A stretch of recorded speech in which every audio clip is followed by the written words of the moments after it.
Yeah, I mean, I don't get it either. Like, people tell me all the time they've never seen a baby pigeon. I guess now you can say you have. I don't see why we don't just get chickens. Oh, no, Yeah. there's no escape today. Not right now. There's coyotes. They're coming for the eggs. Good evening, fish fanatics. I'm Tommy, and this is the Aquatic News Network, where we bring the stories of the water to life. On today's News Network special report, Under the Surface, the Great Fishkeeping Debate. Tonight, we're going to dive into the hottest bubbles rising in the hobby and aquarium trade. Welcome to everyone's favorite rite of passage, the nitrogen cycle. On Fish Lore Cycle Forum, over 10,000 threads argue the best practices for dodging new tank syndrome. DIY biofilter hacks and whether bottled bacteria can really save you.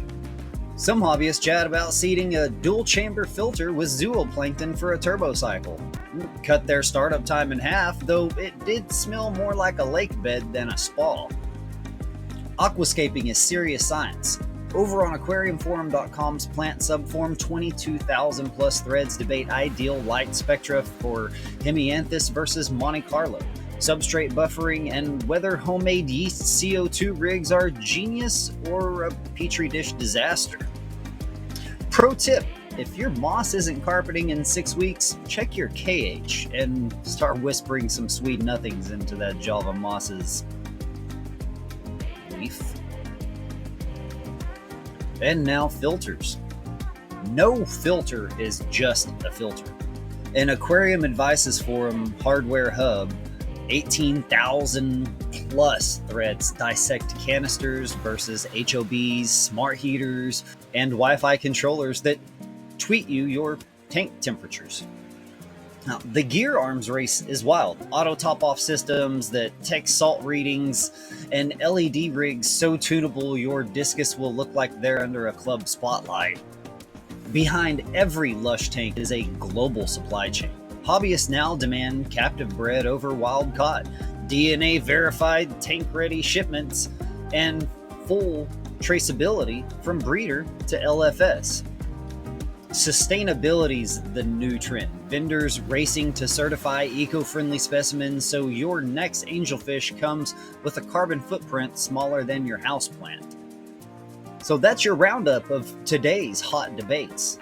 Next time on Under the Surface, Jesse and I will match nanotank minimalists against megatank maestros and peek into crisper, edited guppies. Until then, keep those filters bubbling, your pH steady, and your curiosity afloat. Good day to you all, and remember, in the fish keeping world, the only thing more infectious than ick is our collective nerd passion.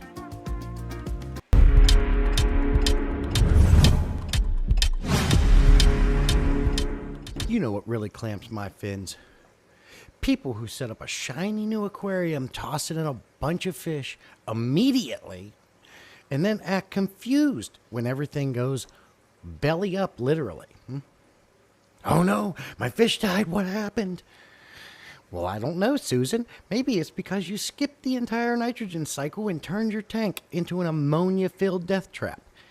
Now, let's get one thing straight. Fish keeping is not dumping water into a glass box and hoping for the best. There's this wild concept called cycling a tank, which basically means not murdering your fish with poison. But no, every time someone buys a tank, some genius on the internet tells them just add the instant cycle potion. It's fine. Spoiler alert, it's not fine. Your fish are choking to death because your tank is about as stable as a toddler riding a skateboard down a hill. And don't even get me started on people who say just do water changes every day and your tank will cycle naturally. Buddy, that's not the point. You're not keeping fish. You're running a high-stakes crisis intervention center. Listen, I get it. You get excited and wanted fish right away, but if you're going to commit to living creatures, maybe do 5 minutes of research. It's not hard, folks. We're all on our phones 24 hours a day. You're on that phone taking a break. No matter what you're doing, you can take 5 minutes and maybe look into something and figure out what is the right way to do it. God, I need a minute. Sorry about that. But maybe if you do the research, you might not accidentally turn them into victims because of your impatience. So yeah, cycling matters. Stop treating fish tanks like microwave dinners. Do the prep work, or just don't bother people.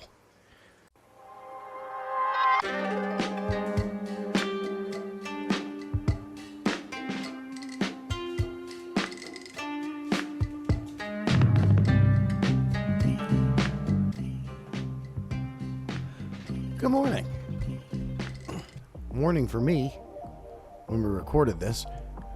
Wildlife lovers, fish keepers, and eco-conscious minds.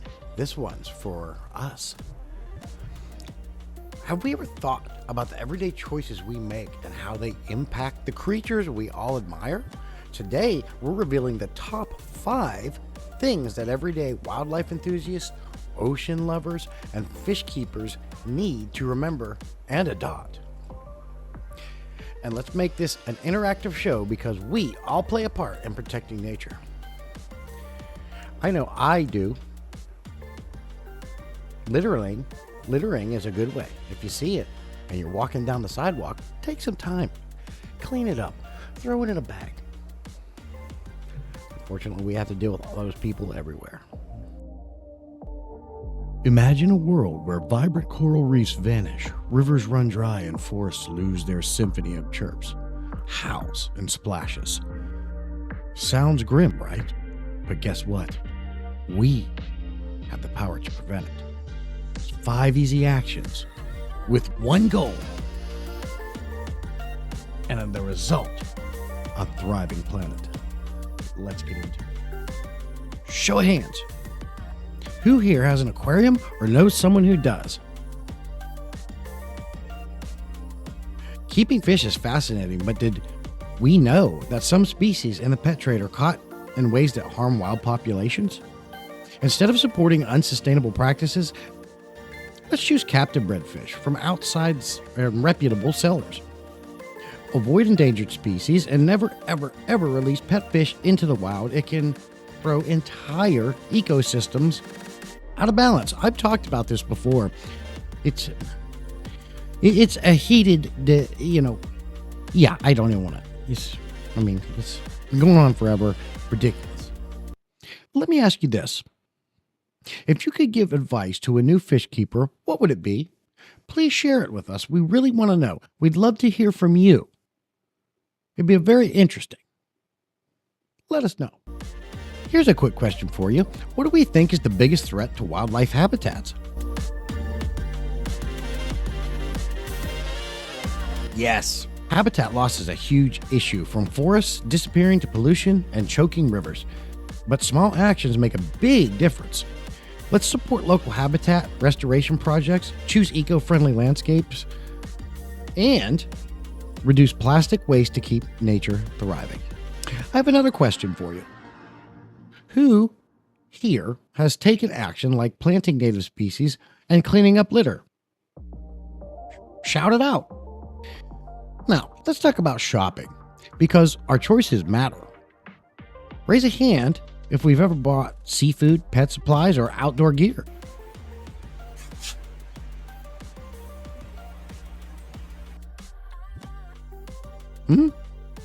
What if we told each other that some of these purchases could help or hurt wildlife?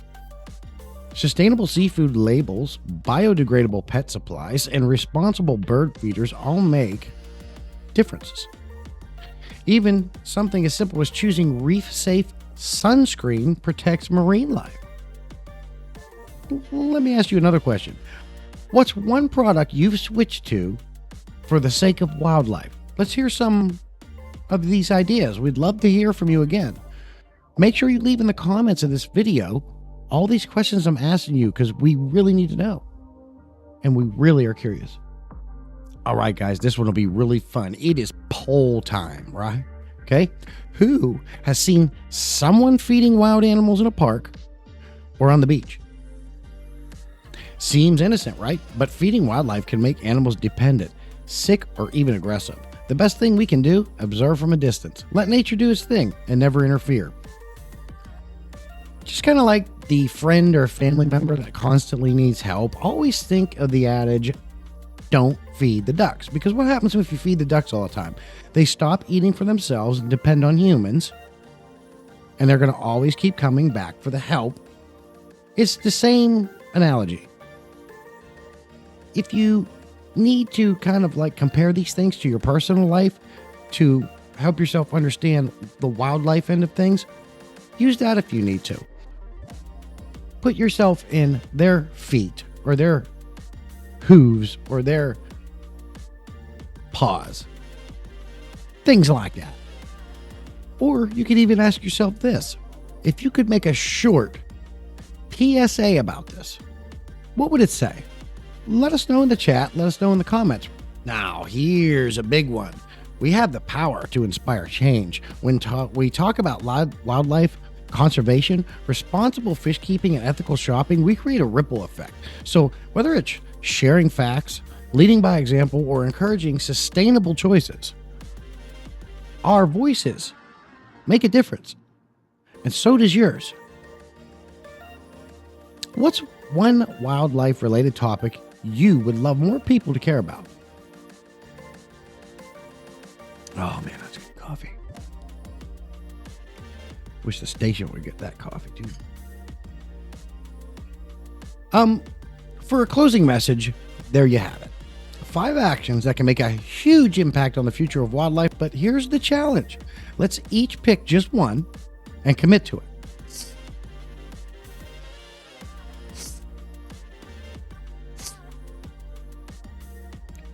Whether it's making ethical purchases, cleaning up habitats, or inspiring others, every effort counts because together we're unstoppable. Unstoppable. Until next time, this is Jesse reminding you, amazing folks, let's keep making waves and protecting wildlife. You're the best. And don't forget, folks, just keep swimming.